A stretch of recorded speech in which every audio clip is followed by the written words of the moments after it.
Well, we do have our players actually now sitting down, shuffling up here. Do have Julius Krag versus Cal Connor. So we're talking about NA representation here on the desk. We got it in our asymmetrical top cut as well. Cal Connor, a very decorated player in North America, and has once again also been here for the mon Gdansk kind of double regional weekend. I'm excited to see how this one is going to go. Honestly, I forget, Amy, I've been talking to so many players of like how their runs went. I'm not sure what Cal is on just yet, but I know for me, Cal had one of my favorite regional winning moments from last season where, you know, he hit heads on swinging speed. Yeah, and then the Mute did a 360 on the table because it kind of it slipped on the table. The table's actually really slippery, by the way. So like seeing the heads, you know, doing the 360 was good vibes. It was good. I'm excited to see how Cal kind of approaches this as well. Once again, new season, new format. We'll see how exactly this one's going to go. Unfamiliar with Julius though, but I'm sure obviously you're asymmetrical top cut. You're going to put on a great show regardless. Doing really well. And thank you everyone for voting, because we are able to feature your community choice on this matchup. So if you were voting, then thank you very much. I really appreciate that, because I wanted to see some more trading. So we got Zoroark EX, of course. That is honestly one of the kind of underrated decks in this format. I feel it's been doing really well, but not a lot of people have been bringing it in those phase ones. I just haven't seen the numbers, which is really surprising to me. But then it has great conversion. If you're a good player, you keep your head screwed on and you buckle down. I feel like this is the position you end up in, and no one's going to be particularly upset at that. So let's head on down to the stage. But Amy, to kind of build up onto your point here, I think Piper Lapine gave a really good interview about Zoroark EX last weekend, Lille, where she was kind of saying this is like not the deck that you're going to really be seeing out in your round 1, round 2 of Swiss, right? This is really kind of a deck that has been cultivated. It's been carefully crafted by a lot of our top players to really find its way around the meta here. So I believe it is going to be Cal Connor on this Zoroark EX, like you had asked for here.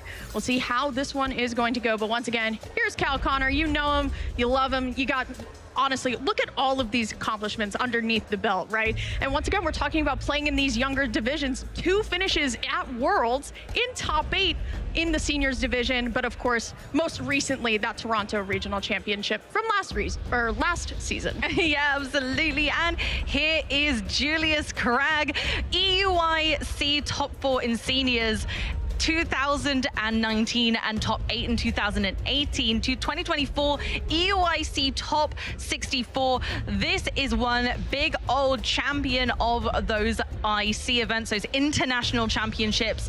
Oh my word, you've got to be a good player to go far in those. So the decorated Cal Connor against Julius, the king of ICs at the moment, looking like those top placements are coming fast and furious through. Honestly, this really is going to be a battle of Goliaths, tightening their decks to perfection. Both very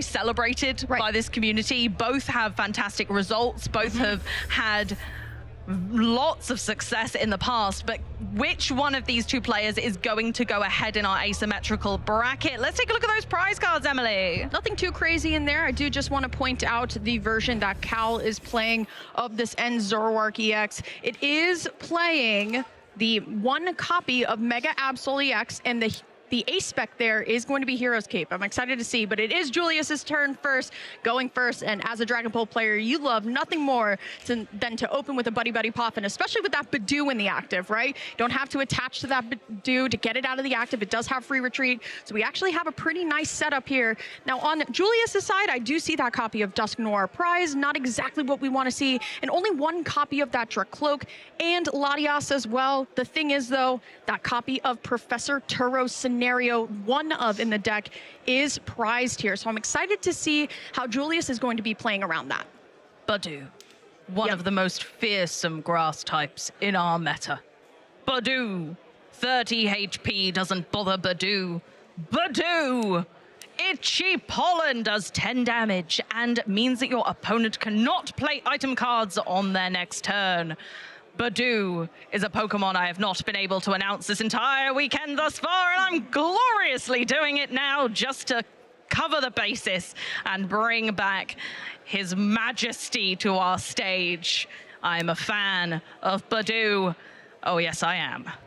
See the luminous energy attachment here, and I do see the jamming tower in hand as well. I think Zoroarks have kind of moved away from the TM evolution line, but still, I mean, you love nothing more than, once again, to see a buddy popping on your side as well. Going on over into Cal's prizes, Pecharunt EX is prized. That could be pretty useful for later on if we had some sort of stall method out there, but still, and Zoroark, we know what it's good for. We know that trade is amazing. Discard 1, draw 2, and especially when you have multiple of them you're seeing per turn here. But also with the Yveltal as well, our new favorite kind of clutch Pokemon that keeps you stalling in the active, waiting for your chance to go. Now, once again, we do have Julius prizing the 1 copy of Professor Turo's scenario. Watch out for that. That could come into play a little bit later. It very much could, but now for Cal, they're just doing some prize checking. So if you're new here, all that means is that Cal is trying to currently work out which cards from his deck are in his prize cards so that he can strategize correctly, sequence well, and know exactly what he's playing towards. We don't want to be playing a buddy pop in and not having any Pokemon to grab with it and things like that. So all he's doing right now is having a little look after receiving 2 Zorua from the deck to the bench. Zoroark is not only a great attacker, but it's a great support Pokemon too. This one's going to be so interesting because I'm looking at Cal's list right now, and there's a lot of one-of supporters here, right? The one-of Penny does make sense because we are playing Mega Absol EX, right? Once it takes so much damage, especially from a couple of Phantom Dives, right? We want to protect it as much as possible. 3 prize liability, not that great. Penny makes sense here. Playing 1 copy of the Janine's Secret Art as well, just a way to poison and attach that energy acceleration just in case if things go wrong. 1 copy, Amy, of Eri, though. Ooh. So once the hand is getting a little bit too big, we can absolutely discard some of those item cards, get a choice of 2, actually. That could be pretty helpful when sometimes you slam down Eri into an unsuspecting secret box. But here in this deck, Julius's ace pack, obviously going to be that Neo upper energy. Of course, so won't be affected by Eri. But for now, we're back over to Cal, and looking like we've gone for the Ends Reshiram, which is obviously one of the kind of fuel to the fire that we need to add to Zoroark. Zoroark's attack copies the attack of an Ends Pokemon on the bench. It's very reminiscent of Mew VMAX in that respect. So we need an Ends Pokemon on the bench if we want to be effectively attacking with Zoroark. And of course, we've gone for the Monkey Dory with its fantastic Adrenabrain ability to be flinging damage back at Julius, including probably the 10 damage this Badu might inflict in a moment. Oh, 20 because of weakness. Not liking the hand, though, Amy, as we go on back to Julius's turn here. I see a couple of boss's orders, but I don't see a Dracloak, and that is the biggest thing. Goodness. And here we go. Here comes that Ends Reshiram coming up into the active here.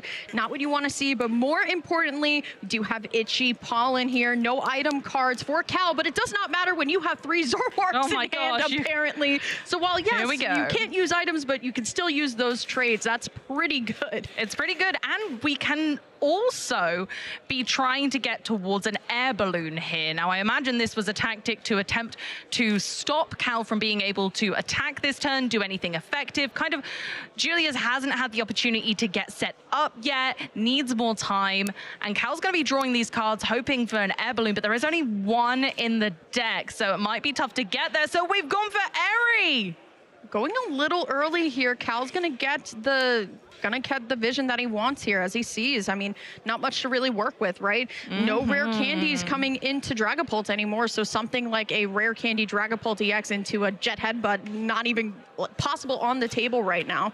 So there goes that Eri. Do also play a Pal Pad, so we could use it for a little bit later here, but I think Cal has the information he wants, he needs, he's just going to pass. But what a top deck, Amy, right into that Lily's Determination. We know we're going to use it this turn. Could not ask for more. Cal just learned Julius's entire hand, thinking, oh yeah, I've got some time. I'm going to pass because I don't need to rush. Julius is not having a good time with that hand. Julius top decks possibly what I might regard as the perfect card to get out of this scenario, drawing 8 with Lilies due to the fact that he has 6 prize cards remaining. Cal now doesn't have any information other than what was shuffled into the deck. And Julius now has a fresh hand to start going much faster into the direction of getting some Dragapults on the board. The thing is, though, we didn't draw into any Director Cloak, so we are going to have to discard with this Ultra Ball here to start getting ourselves moving here. Granted, I mean, I see getting rid of a Dragapult. We do play Recovery, of course. We played 2 Night Stretchers, so if and when it's time to re-evolve into that Dragapult, it's really not that big of a deal. We can get into 2 Dracloaks this turn, but we could also start to try and set up at least a little bit of our Dusk Noir line. Now, granted, once again, that Dusk Noir is at the top of the prizes. Not going to see it too often here, so we might just want to keep seeing the deck. But honestly, I'm not a big fan of the Lily's Determination on what it gave us, at least. It's forcing us to discard some of the things that we need.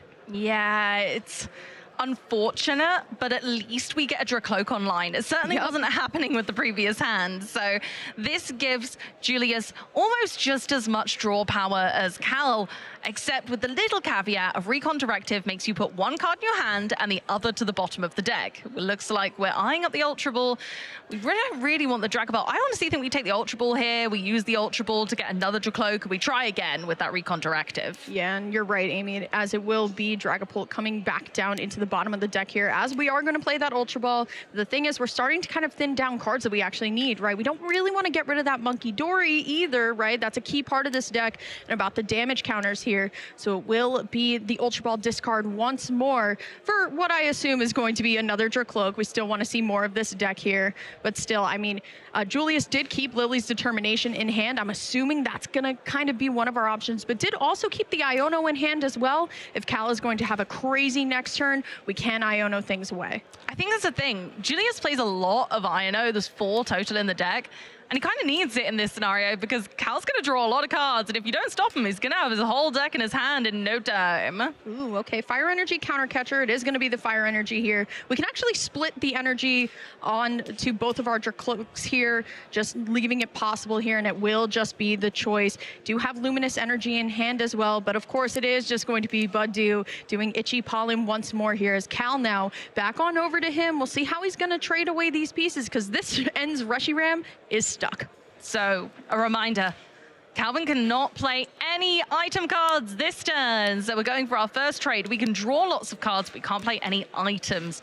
And that might just be what Julius needs to slow him down. Second Monkey Dory hits the board and a Lily's Determination could really shake things up. This one's going to be interesting. We'll see if Cal's Lily's Determination gets a little bit more energy on the board here too, right? We have to be very mindful. Now, here's the thing with Pecharon EX being prized, Amy, is that was kind of the key piece that allows for you to kind of maneuver all of your dark type Pokemon into the active, things not getting stuck. Now Cal actually has to draw into this air balloon, which is a lot tougher here. Tools not locked by item lock as well here. Very important note too. So we'll see what these 8 cards once again give us here. Let's see. See how this one's going to go. So many cards. One more too much, Cal. Yeah, there we go. That's why it's really great to lay them out on the table. It just gives you that like insurance policy of 1, 2, 3, 4, 5, 6, 7, 8, 9. Oh, oopsie. Put that back. No one saw it. It's okay. Okay, we're trading away a Buddy Poffin. Didn't quite see what we needed. We've got a Cleffer and something else there I couldn't quite see. But that Pecharunt being prized is such a thorn in the side. We've got a Mochi. We can increase our damage output. We did get 1 energy. We can start to throw damage back at Budew, but 2 isn't quite enough. And the pesky Budew survives still on 10 HP. So Cal's decided to bank that for later and pass over to Julius. The cards are giving us Lily's Determination, Amy. We do have a Monkey Dory we can bench down. Julius really thinking about that one here, but we can see another 8 cards. And once again, Lily's Determination, the strongest supporter, I would say, coming out of Mega Evolution. Of course, 100%. You still have Lieutenant Surge's Bargain and Acerola's Mischief. But the fact that we get to recycle the deck, I think a lot of players have kind of thrown out their professor's researches and just added in Lily's, right? You're able to see almost the same amount of cards, right? What's 1 off of 6 or 7 here when you could see 8, right? And you don't have to discard everything to unstick your hand. It's a very, very powerful supporter card here. So once again, 8 cards here coming down for Julius. We got the Neil Upper Energy as well. And we have a Duskull that's also massive. Draws into the Hawlucha, but don't need it just yet. There's no Zoruas down on the board. but still, that's a better hand here. The question is, do we want to start going and attacking now? The nice thing about the Hawlucha is it also fixes the mathematics a little bit on the Zoroarks being 280 HP, helps towards being able to put fewer damage counters via Monkey Dory on there to get it to a clean sort of 200 for Dragapult, and then using the excess damage counters on the bench to kind of take a bit more of a clean sweep like we saw yesterday.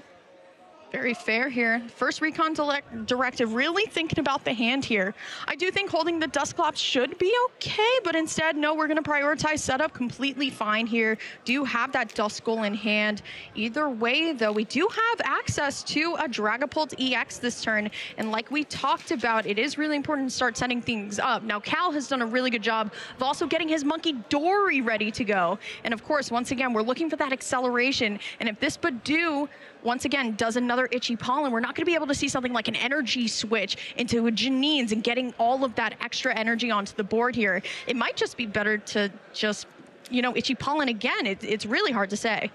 It is hard to say. I think the Monkey Dory kind of puts you off a little bit because you know that that's coming back at your Badoo potentially, and that just kind of sets the pace of the game. Cal's definitely going to get at least 2 prize cards in a turn that way. So I feel like this is the point where Julius now might consider going a little bit more aggressive. I think we can definitely get a Dragapult online. We're 10 damage away though from being able to sort of do any sort of fancy boss maneuvers on that Reshiram yet. We're a couple of damage out in each way, but I think honestly, I just don't know whether it's worth taking a single prize Pokemon for Julius right now. We are going for the Itchy Pollen, and over to Cal's turn.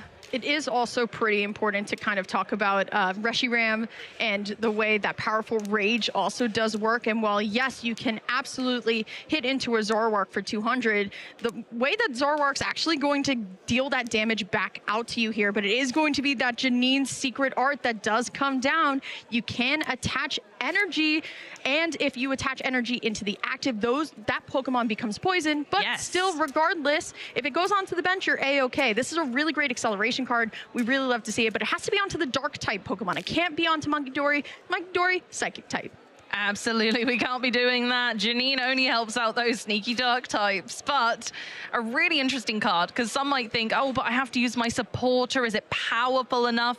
Well, in this instance, absolutely, because Zoroark only needs 2 energy to attack. Draws into the air balloon, I believe, Amy, so we could be starting to go here, but it is going to be the first Monkey Dory using that Adrenabrain to take out the Badoo here, and now Cal is on the way of potentially getting another prize card and going up 2. I love this sequencing because you're not revealing that you got the air balloon to your opponent. So now Julius might promote something that can be knocked out by a Zoroark that is more damaging to his play, thinking that maybe Cal still is stuck in that active position. But you have a Duskull, which I think is actually a great decision.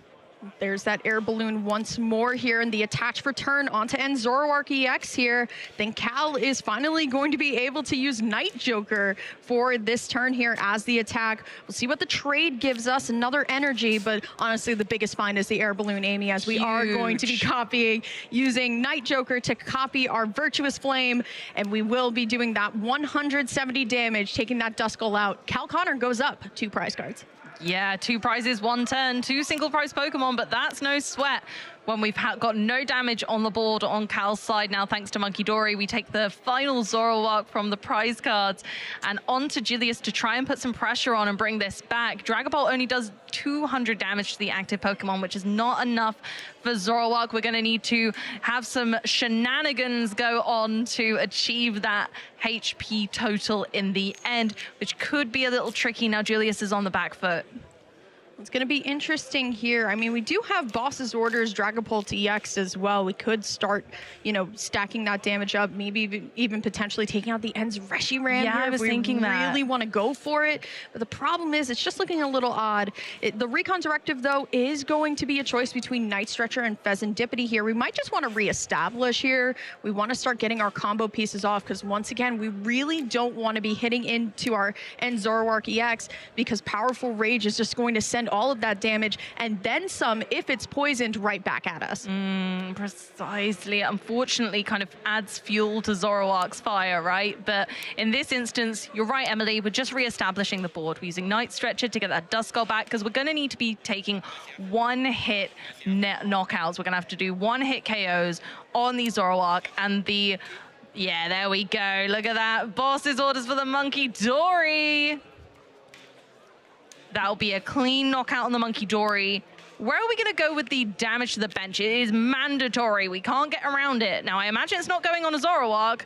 So do we go Reshiram or do we go Monkey Dory? I think we could actually go Zoroark. Maybe. It's just going to be very light, right? We don't want to just stack so much. And that's why the boss's orders play here is really smart, right? We'll take a single prize, which technically we're still behind, right? But we're not stacking up all of that damage onto a Zoroark where Powerful Rage is going to be applied here. So it is going to be this 5 damage counters potentially going down on Monkey Dory here. And I think one thing to note is that when people kind of look at the Pokemon trading card game, people love to prioritize what we like to call a 2-2-2 prize map, right? Where they say to themselves, you know what, I just want 2 prizes, I want 2 prizes, I want 2 prizes.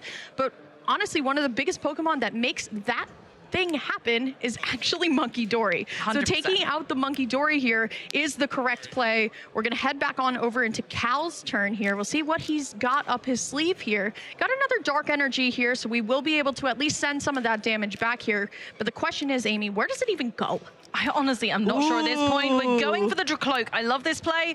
It's limiting Julius's card draw for the rest of the game. None of his other Pokemon can help him draw cards. So if we've got no supporters in hand, and we burnt through a lot of draw supporters, we had to discard some, we used some. Love this idea of taking out the Dracloak, taking a slow and steady approach, and Cal is just trying to get the upper hand on his opponent, especially where Dragapult is a big fan of taking lots of prize cards in one go. Gotta watch the deck though, Amy. As great of a trade ability as it is, you really do kind of siphon through your deck very, very quickly, right? So you gotta watch a little bit here. Going to trade away that Yveltal here as well. So we're gonna still, once again, see more and more options here.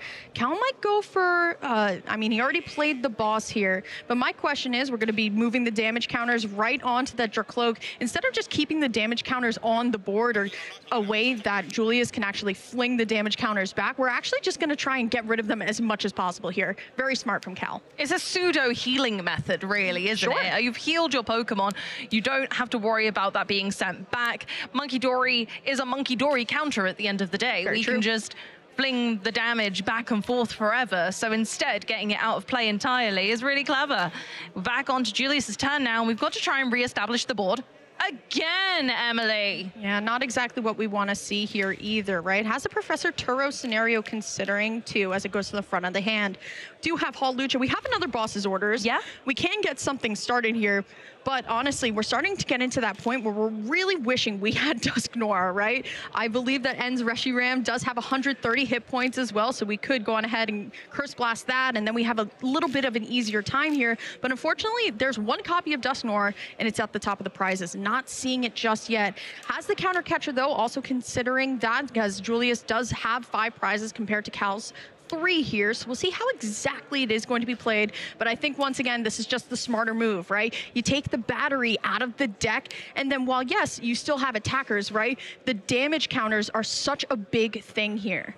Yeah, you can't allow that Monkey Dory to keep kind of causing monkey business in the background and just continuously put the pressure on with its braininess and that Adrenabrain ability. Unfortunately, you've got to deal with kind of those problems that may not seem glaring, but actually are adding all of that energy to the deck and the fuel that it provides. Knocking out that Monkey Dory, going straight into Cal's turn now. And we have loads of cards in hand, lots of flexibility. But what's the right play to keep Cal on top here? It's probably just, once again, maneuvering around what's on the board here, right? I would say the boss's orders, again, to Monkey Dory. It just feels like we're just picking on the Monkey Dories in this game. But that is technically the right way to go about it, right? We know from Powerful Rage, the more damage that a Zoroark has on it, it's not exactly the best here. And to be quite honest, also, I mean, 170 isn't really doing enough to knock out a Dragapult EX here. Cal's deck looking very, very low here. It's either a way that we can replenish the deck, but we're going to have to Iona within either this turn or the next turn. True, true. Now, I suppose that's why we've got so many one-of cards in the deck, right? It's okay to have one of lots of things. If you're drawing the entire deck throughout the game quite quickly, like we've still got 3 and 4 prize cards left to go, and a very low deck indeed, like you say, Emily. Artisan gonna come down here as well. Definitely don't want to Iona ourselves into it here. We have a ton of cards though, Amy. Super Rod here is another way to replenish. I mean, Super Rod is definitely another way to replenish the deck. And thanks to Cal placing down Artisan, we are able to go on ahead and re-grab this Monkey Dory here. In regards to Cal's recovery options though, 2 Super Rods in the list as well. So I do believe we have another one to go here. But yes, it is going to be Artisan for that Monkey Dory. Feels pretty good. And a nest ball for the other, so both are on board. Back already. These monkey, one went out and 2 came back. Yeah. It was a very, very succinct, flawless energy attachment to the Monkey Dory, and then bossing the Monkey Dory.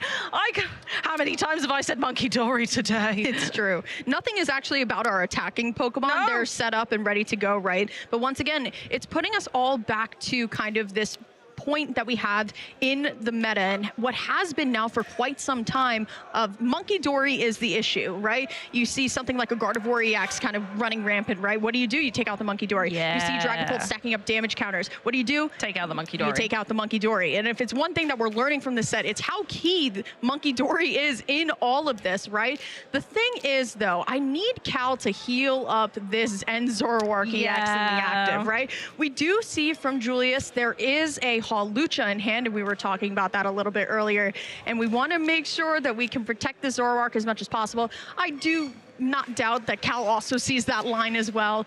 He will probably heal up that Zoroark all the way to health again. He's probably just going to push it right back onto the Dust Skull. Yep, perfect. And 2 prizes right there. Cal not even letting me finish my words. No, Cal's on it. Just absolutely putting the pressure on, saying, right, Julius, I have 1 prize card left. You have some single prizes there. Now the Dusclops Dusk Noir engine can't be used at all. We are not going to be Cursed Blast. In fact, feels like that's a curse on Julius more than anything, as this single prize Pokemon shows Cal the key to success, shows that Cal has an easy Pokemon to knock out. And in fact, Julius takes that read straight away and picks it up to say, you know what, I can't use this. Professor Turo's scenario keeping Julius alive for a little bit longer. Is it going to be enough though, Emily? I mean, Amy, I'm looking at the hand and I say to myself, what now? Right? Yeah. Like what now? Where do we go? We have a lot of energy on Dragapult here. We are going to just Phantom Dive right away. We're going to jet headbutt. We're going to jet headbutt. That's just very clever. Very, very clever. A low damage attack so that we're not getting stung by the Reshiram, which scales with how much damage the Zoroark has on it. Yeah, but it is going to be the concession by Julius, and it will be Cal winning this first game, right? And it goes down to show, right, how important these setup turns are. Once again, a slower meta, a more methodical way that we're putting our bench together here. Cal going to take a very masterful game 1, and the way that he maneuvered his deck, and that's the big thing with End Zoroark, right? It feels like these most impressive plays are when we have the least amount of deck to really work with, right? Understanding when's the right time to Super Rod here. We're going to check out the replay, but the Airy coming in here, once again, a big surprise, and showing what Cal's list has kind of tech to the format, right? There's nothing more satisfying than airying something like, for example, a secret box. Honestly, and getting that hand knowledge was really clever. It was just a shame that Julius kind of took that and was like, you know what? Thank goodness I got that Lilies off the top deck. And we saw as the game went on, we were able to start the momentum by taking out 2 prize cards via Badu and then knocking out this Duskull. Monkey Dory doing its thing and Zoroark coming up to follow. And really, Calvin did this really clever dance around Julius's Pokemon. Cal was never looking at that Dragapult as the target. That Dragapult could stick around. It's okay. It can't one-shot Cal's Pokemon. So Cal was able to do this beautiful dance around Julius's Pokemon, bring forward the Pokemon they needed at the right times, use 2 Monkey Dory to take out the Duskull, which was beautifully done, meaning Julius then could not at all manage any more Dusclops nonsense. It had to stay. You might as well Professor Turo and start again. Yeah, if we learned something, it's patience is a virtuous flame, but not in this game, Amy. That is going to be prized here. Not exactly what you want to see, but you do have another in the deck as well, alongside another Yveltal. So we'll see how exactly Cal's going to be playing around that. Julius, of course, did mulligan here, so Cal does get an extra card. Now, I was looking at his hand a little bit. He does have another Zorua and an Zoroark here, but no other hardware that we can really work with, right? Not exactly our favorite thing here. So we got to see how Julius is going to be able to bring it back here as Cal just going to tap. We don't want to keep giving Zoroark some cards here. We'll see what the top 7 gives us. I gotta say though, Cal's deck is really clever in the way that it works. And having these Pokemon in 2-ofs works really well. If you do prize 1 or both, you draw so many cards that in theory, it's fine. Let's have a look. No. I don't love those, Emily. No, that's not great. No, I really don't love those. The Ace Spec Neo Upper Energy being prized, a Badu and a Dreepy and a Counter Catcher. It's really not great. We want some of those a lot earlier. Well, the thing is, not only having the Neo Upper Energy prize, having 1 copy of Badu prize, not that great either, but having a Dreepy prize as well, and a Buddy Buddy Poffin, right? And out to it too.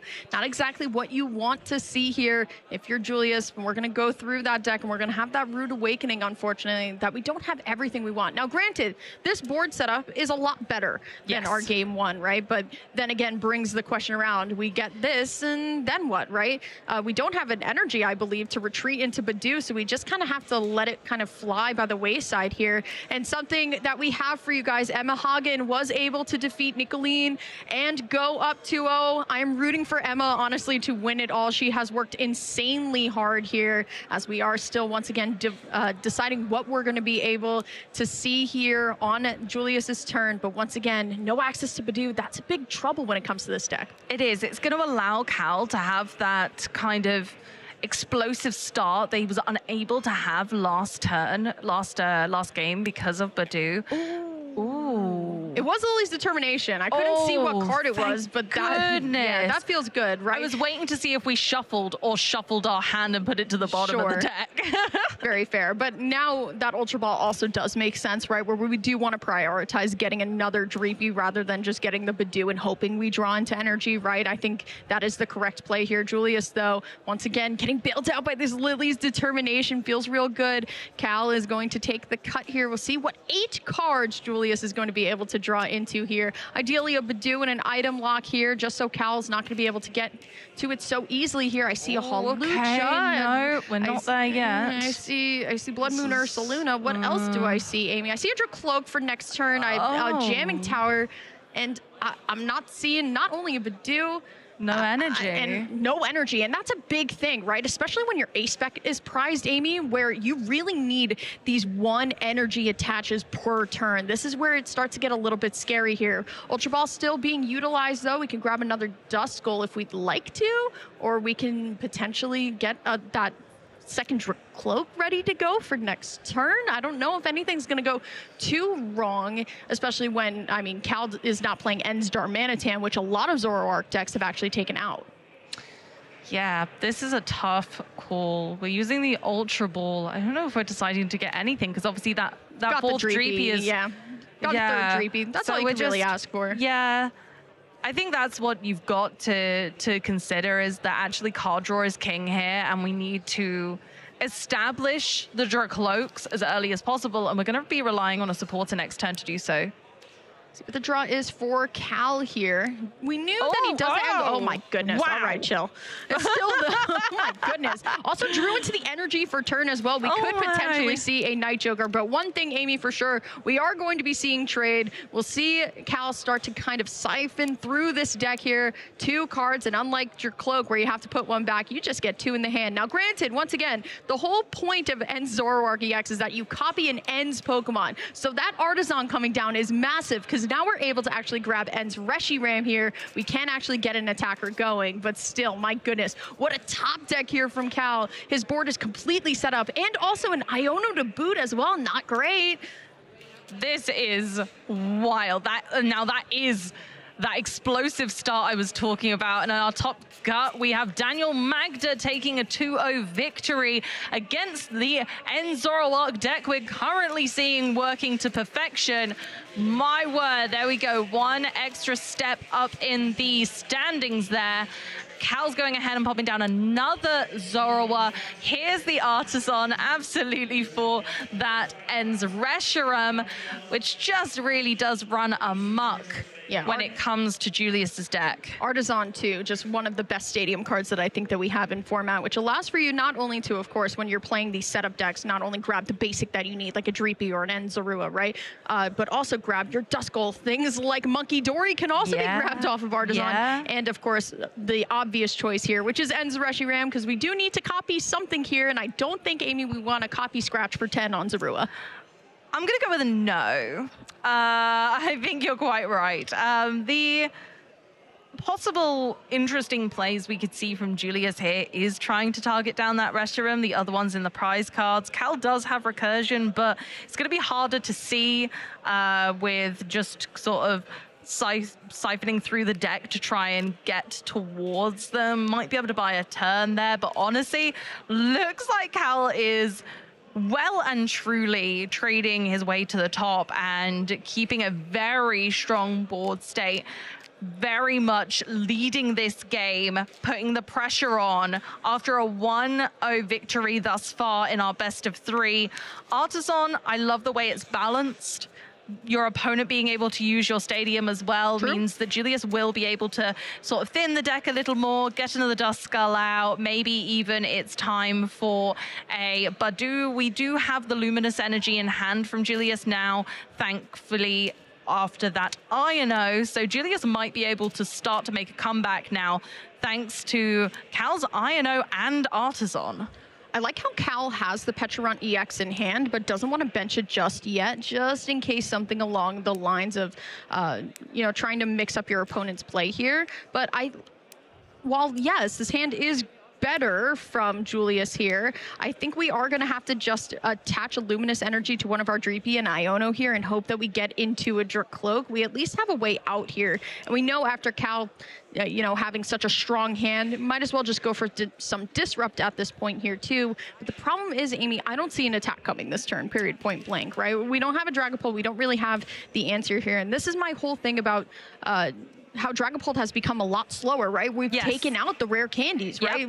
Once we're going down, we have to just accept that we're going to be going down here. But like we talked about, I mean, the Badu from the Artisan can be grabbed here. See how exactly it's going to play out. But that Monkey Dory definitely for sure wants to get onto the bench, especially with Cal, you know, already starting to attack here and there. Yeah, I think the Badu at this stage, like Badu can be a good late game play, but I think right now it's a liability. I think when Cal has a Monkey Dory on the bench, there's too much potential there. 30 HP is just a little too scary. We got another top cut result for you guys. Thomas taking 2-0 again. Look, that's really similar to Emma's game, right? Same exact matchup. Same exact matchup and the same exact result there. Really showing that Flareon and Leafeon and all of those lovely EVs are great into that Golden Go after all. Yeah, I think it's a great counter pick. Once again, also utilizes Wellspring Ogerpon as well. So here we go, though. We do find a Cloak off of the Iono here, and we do also have a counter catcher in hand if we'd like to continue to go down that route, maybe potentially counter catcher up the Ends Reshiram and try to, you know, keep it there once more here. We'll see what the recon directive brings, though. It is the Hawlucha and the Dusk Noir. not exactly what we want to see on both sides, but maybe, honestly, I like keeping the Hawlucha just in case here, but I have a feeling that Zorua is definitely going to grow up next turn. Yeah, I think that's the risk, isn't it? And even if you decide to sort of use a Dust Noir in this situation, it just doesn't help. The 50 damage isn't enough. Dust Clops, because we can't get to the Dust Noir because, again, no rare candy are in this build, and that really slows everything down. It's not just the Dragapult, it's this Dusk Noir engine as well. And Julius just doesn't have the velocity, the speed right now to bring it back into his core. He needs to try and force this game back into a position that is advantageous for himself, but it just feels like a massive uphill struggle. This is probably the tougher choice here, right? Actually going to opt to get rid of the energy here, but once again, to direct you guys to the top cut here in the Charizard mirror, Hermione once again going to be making it in and having a back-to-back top 8 feels really good here, but still Hermione, you cannot count out the Charizard, but you also cannot count out that counter catcher play that we talked about a little bit earlier, forcing that Ends Reshiram back into the active here. We'll see if Cal can draw into this air balloon or that one copy of Professor Turo scenario. Here we go, trading away Serrano, making sure that we're keeping going. Here we are. We've got so many options. Cal, okay, playing that Serrano. There it is. Yep. There it is now to go ahead and grab 2 more Zoroark and a Pecharunt. Boss's orders obviously brought Reshiram into the forefront. Can Cal find the air balloon to retreat it? He has the Pecharunt now to do that just for himself, right? You can use subjugating chains to bring up the Zoroark into the active again. And this is what I was happy about, Cal actually holding it and waiting to actually evolve here, just in case something like that were to happen. Sometimes it is more advantageous to have multiple Monkey Dories down rather than just one here, but still got to army of Zoroarks here on the bench here, but there's that Pecharunt using subjugating chains to bring Zoroark EX once again into the active here. It is going to be poisoned as well, and once again, like we talked about just a little bit, how important it is to keep track of that poison damage, because Monkey Dory is just going to fling it right back at you. Exactly. Oh my goodness. It just puts the pressure on tenfold. After not revealing the Pecharunt due to the prize card situation last game, Cal's at an advantage from being able to kind of make Julius waste resources in the way of using a boss's orders when maybe it wasn't advantageous to do so. Pecharunt now is a little bit kind of not so happy about the fact that Dragapult does 200 damage. That's fair. So it is a little bit of a liability, but I think it's an important liability when we're talking about the fact that it serves multiple purposes.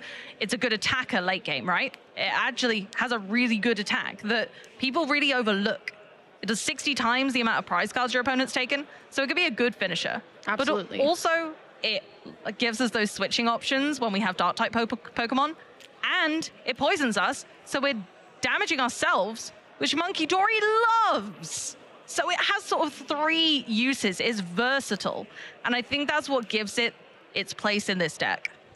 Going to be the double boss's orders off of the Recon Directive. Real hard choice to make, but Amy, I'm not seeing too much work in the hand. I think if we don't find a Dragapult DX this turn, we might just have to attach an energy onto one of the other Dracloaks, because we just have to come to terms with the fact that it's probably not going to stick around much longer. You'd rather kind of keep your energy separate, not going onto the same Pokemon here, but here comes third Dracloak. Can we find something to help us here? Ultra Ball definitely does get us somewhere, right? But then it comes back to the question of the energy, right? Do we want to keep our energy split? We could potentially just Jet Headbutt the active, but we know that the Zoroark is poisoned here. We do know that Cal, from a lot of these trades, does play a Binding Mochi. Now, granted, it wouldn't take us up all the way, right? But we have to consider the Monkey Dory was sitting on the bench, so we can start sending damage back. There's so much at play here. So many factors to consider for Julius that this becomes a really sticky situation. Yeah. We've gone for the Dragapult. We've got the energy. Where does the next one go? And where are we sitting with damaging anything? Do we boss's orders? We haven't played a supporter yet, right? We played Lily's Determination. Oh, we did to get do us the Lilies. into this hand, You're unfortunately. right. So we're going to have to wait. Oh, gosh, it just feels so bad. If we could have bossed here, it would have been lovely.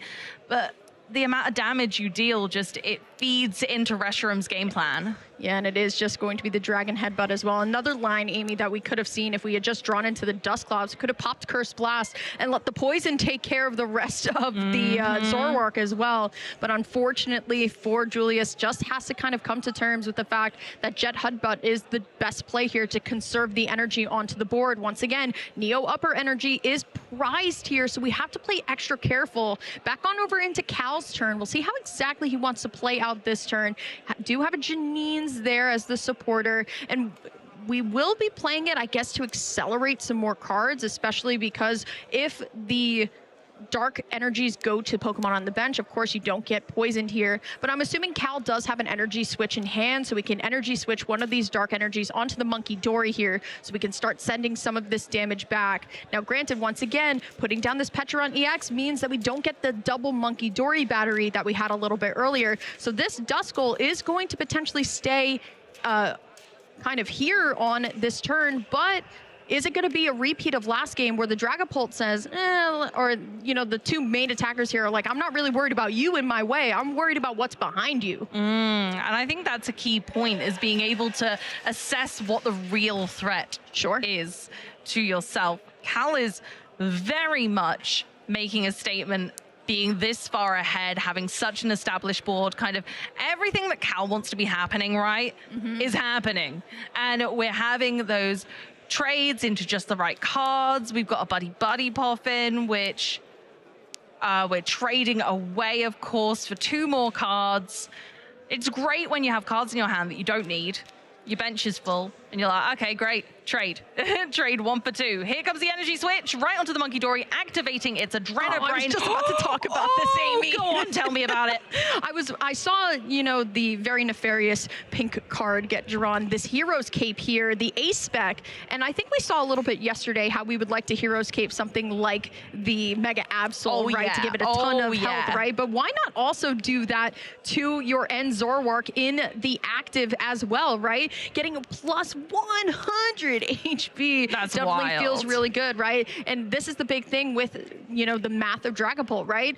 Julius had a great lineup to find another way to do something like, you know, going for the full Phantom Dive this turn and then taking the knockup, but now the Hero's Cape math actually, you know, doesn't really help us here. I do see a draw into Dusk Noir, but there's no candy in the list to jump a step here either. I think it might just have to be the Iono at this point, or once again, we're going to go into this boss type of line. You know what? I like the Iono, and I'm going to tell you why I like the Iono. I like the Iono because there are 2 jamming towers which could turn off that cape. True. And if they turn off that cape, Julius could swing this back around yet. It could come back. So we need everything in our power to try and get this jamming tower to turn off the ability of the cape. The cape's shimmering shine and luster will falter because Jamming Tower says, no, excuse me. Back down where you go. That cape doesn't suit you. Could it be counter catcher onto Pecharunt this turn? At least get us back into the prize race here, or is it going to be back onto the Monkey Dory? But yes, it is going to be the Pecharunt here. Still supporter to kind of save as well. Big thing here is that Zoroark EX has lost its poison, so not going to take too much more damage here. Still has the Hero's Cape, but as you alluded to, Amy, Jamming Tower is still very much looming in this list as well. But as you were talking about, when this Pecharunt came down, right, it's 190 base point damage here, and then, I mean, Dragapult hits that for free. Now, granted, we are going to have to throw some damage counters around, which this does allow for Cal to put down a second Monkey Dory, but we got to get this Duskull evolved this turn. We did find the Dusclops here, but if we get a second Monkey Dory, that one's going to go for sure. We got another Top Cut update for you. We've got Kaito taking the win against Jamie. Kaito piloting that coveted Absol with Mega Kangaskhan. Jamie's Jellicent build of God of War not quite stepping up to the mark there and falling to the darkness. Ooh. Okay, interesting. It is going to be Julius activating Curse Blast here. Does make sense, right? I mean, Dragon Ball can take a 3 prize turn here and at least even it up here. But once more, I am worried about this powerful Rage back onto the Dragapult here. See how the prize trade is going to work out, but why not just get rid of the Monkey Dory? Because once again, this is the battery here. Cal going to pull the Cyrano off of the prize cards here. We'll see how exactly the prizes are going to kind of fare out. But of course, when you use the Curse Blast, you're just trying to get to that number mark here, and it just makes the most amount of sense if it is going to be on the on the Monkey Dory, excuse me. I'll tell you what, we just took off the prize cards, Emily. Tell me. A jamming tower. Ooh. So that cape isn't going to be as effective for very long. Will Cal kind of take the read and switch into the Zoroark on the bench at some point? Who knows? But for now, we've got this damaged Zoroark in the active and a cape that might not remain quite so effective. Now, interesting set of supporters in hand. Definitely kind of got lots of options with Lilies and Boss and Eri, but we've gone for the Eri, and Cal's gonna see the jamming tower. And that's the information, right, that Eri gives you. Not only do you just get to get rid of the 2 item cards in hand, right, but now you actually get to see the hand. You know exactly what's coming, but unfortunately, Cal can't take that and then say, all right, well, I've seen your hand, now I'm going to Iono you out of it. Cal now has the information that he knows that this Hero's Cape is going to be turned off next turn. Very important to note out here, and especially if this Dragapult stays around. The Monkey Dory could very well, if we find the way to use the Jamming Tower, get a Luminous Energy attached onto it and take out the Zoroark right in the active here. Could be a couple different ways, but I think Cal has to find a way to attack with one of the other Zoroarks this turn, preferably the one with the energy already on it here, but I don't think without Petra we have a reliable switch out. No, especially because we can't use the air balloon because of the cape kind of blocking that. We've only kind of attached one item, one tool card to our Pokemon. So we have the air balloon, but we can't put it on. Artisan here, probably for another Monkey Dory, right? Makes the most amount of sense as we see the energy switch in hand. So we can go on ahead and take that energy off the Zoroark onto the bench and start moving the damage counters at least back, right? That would definitely alleviate some of the pain here of having the damage counters on to the Zoroark. Can we find a way to not only energy switch the energy on the one on the bench to the Monkey Dory, right? But find a way to find another Monkey Dory and then set up a second one, right? Because then we get to just get rid of all of this damage here, but we're going to put it onto Dracloak, I believe. Yep, yes, it is going on Dracloak. And then we'll see how exactly Cal wants to handle it. I mean, 170 fix my math, Amy, should be enough. Yeah, that knocks out. And so Dragapult will be KO'd. Julius did have to discard the Night Stretcher due to the effect of the Eri. So it's not going to be as easy to procure a Dragapult back into play, but certainly not an impossibility. But Cal has made it quite difficult for Julius in this instance, as Julius will not be able to attach an energy to Monkey Dory, as well as the Dracloak, which is what would be necessary to take the knockout on this Zoroark. This is big, right? I think what we need so far is a way to disrupt Cal's hand, because once again, Zoroark, you just have the entire deck in the hand. You're just waiting for it to go or find a way. Now, here's the thing, right? I don't think Julius knows that the Ends Reshiram would have an out to it thanks to the balloon there. But the problem is you also have that Monkey Dory set up as well, Amy. So we could still keep using Adrenabrain to keep getting some of these damage counters off, especially if we find a second one here. But it is going to be the Buddy Buddy Poffin taken off of the second Recon Directive here. We'll see how exactly we want to play this out. I'm hoping for some sort of Iono here at any point to try and just at least bring the hand back down, but it might just be the Badoo. What do you think about this one? The Badoo is an interesting addition, but I think it just isn't enough because we just could go ahead and attack. Cal takes that one prize card remaining and takes our set 2-0 to Cal Connor with that fantastic Zoroark EX, trading his way to victory. Yeah, this is a great showing from Cal, right? And another great showing from a top player who's innovated and Zoroark, right? If it's something that we've seen from week to week, from Lille to Gdansk, it is 100% the way that we can maneuver this end Zoroark, where we can free up space, for example, the Eri, seeing things like Penny as well, but also the latest ace spec that And Zoroark likes to play not Secret Box anymore, but Hero's Cape to protect the Absol, to even protect the end Zoroark itself. Great stuff from Julius, of course. Very unfortunate prizes game 2, just prizing your ace spec, especially in a kind of slow attach type of deck like Dragapult is now. You definitely need that, and you have to be very careful. But I think both players played this matchup as well as possible, right? Go around the big guy and just get the Monkey Dory that really does the work. And that's exactly what happened in this game 1. We just kind of ignored the big guy in the active and just went, no, okay, I'm gonna scoot around that. I'm gonna make sure that I'm knocking out the little Pokemon that are pesky in the background. And actually, Cal didn't really have to worry about this Dragapult at all. He just kind of maneuvered really well around it until it was time. So that was game 1 to Cal. Game 2 was just really unfortunate for Julius. The setup was slow. We weren't able to Badoo, we couldn't item lock, and then it just took us a while to even get a Dragapult online. Meanwhile, Cal was taking prize cards left, right, and center, just really astonishingly rapid in his acceleration of his deck, showing how essential Janine's secret art is in keeping those energy in play quickly, which is exactly what Julius was struggling with.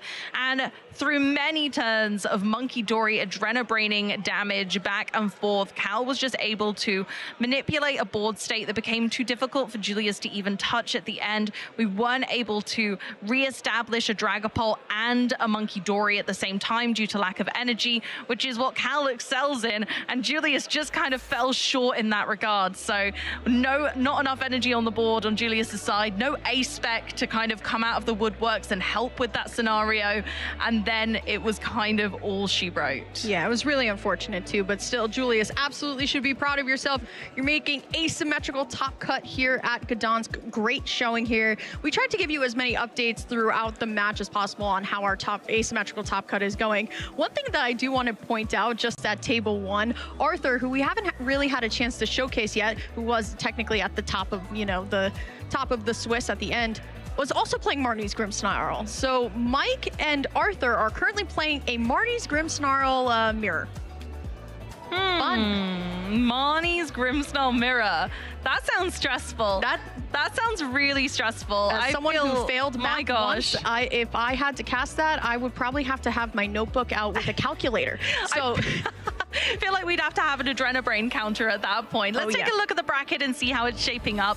Alongside, of course, Mike and Arthur, we have a Marnie moving forward into top 8. We know that that has already been established, and every other game thus far has had a conclusion. We're waiting on that mirror match to conclude.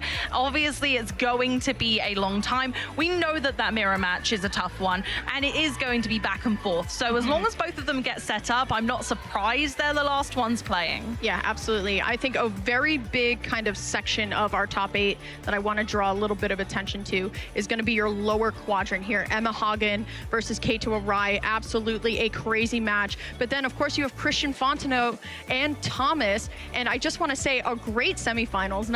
I would really just love to see it. Emma and Christian are really good friends. They are. They've tested together before. They've traveled together before. Yeah. So the storylines within this top 8, the top cut, are starting to write themselves. Can Mike Ellis win this regional and then punch his way to San Francisco as a player after just casting Worlds last season? That would be some adrenabraining. That would be some real adrenabraining.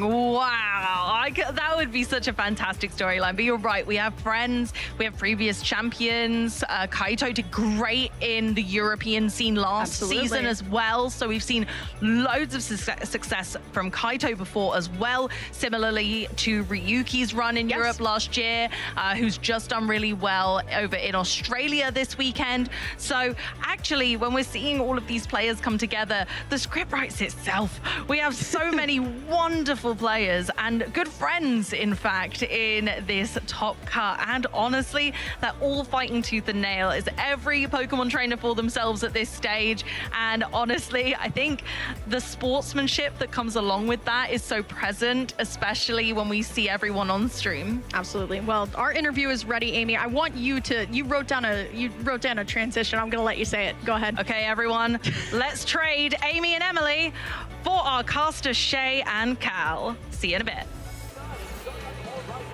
Yeah, thank you for that, Amy. Yes, I'm joined now with our asymmetrical top cut winner of our feature match, Toronto regional champion back in the day, Calvin Connor. Yes. My first question is, Calvin, how are you feeling right now in this moment? I'm feeling pretty good, but I want to win another event, so on to the next. Okay, just straight up onto the next. I like that. Next game up. So your deck ends Zoroark. Yes. What made you want to pilot that for this event? I tested and talked a lot with my friend Gabriel and Vinny Fernandez, and I decided it would be the best choice for this event. Okay, well, it sounds good. Obviously, had a terrific showing in Lille. You know, 2 in top 8 there. Talk to us about the Dragapult matchup. It seemed to be like you was in control for most of that best of 3. Would you say that's normally how it pans out? Yeah, I faced a few Dragapults throughout the event. A lot of it comes down to just if you set up. They Badoo you and you try to set up, and if you end up setting up, getting your Zoroarks out, and creating like a board they can't really deal with, it's a little bit difficult for them to win. Obviously, playing into that powerful rage is never something you really want to do. Now, you had some interesting cards that I think have been sort of more popularized for this event. Cards like Janine's Secret R and Eri. What made you, what decisions led you to that? I think Janine's really good under item lock, because when you're under item lock, you kind of struggle to find the energies. So when you use Janine, it's able to just find 2 out, and it's so good. And then Eri's really strong against decks like Golden Go, but you can catch Dragapult sometimes too, because you draw so many cards, and there's some turns where you don't really want to do anything, where it's like, man, Eri here wouldn't be too bad. I can kind of rip some cards out of their hand. Yeah, I guess I'll find out, back with Zoroark GX days back in the day, when you see an extra 6 cards a turn, it means your supporter isn't necessarily tied to seeing your resources. You can have those more powerful disruption supporters up. So we saw you now in asymmetrical, no, you in top 8 now, I should say. Had an absolute masterclass there against Dragapult. What kind of decks are you sort of scared about facing though? Golden Goal is not my greatest matchup, but I can catch them with the Eri, which is nice. You can Eri, Palpad Eri, and try to hit their superior energy retrievals. But it kind of just depends on what's in their hand and what's not, because they're going to draw a lot of cards, and they don't really play Disruption like Iono. So that's really the main strategy against that deck. And then you can also Evil Tall lock them depending on their ace spec, if it's Prime or Secret Box, kind of depending. Okay, well, there we go. You heard it here first. Can Calvin dodge the Golden Go? Can he hit a Golden Go perhaps and barrel his way through it to get himself another regional championship under his belt? Only one way to find out. That's by watching the stream. Thank you so much for your time, Calvin. It's been a pleasure. But for now, we've got a quick break before we get our top 8 match started here soon.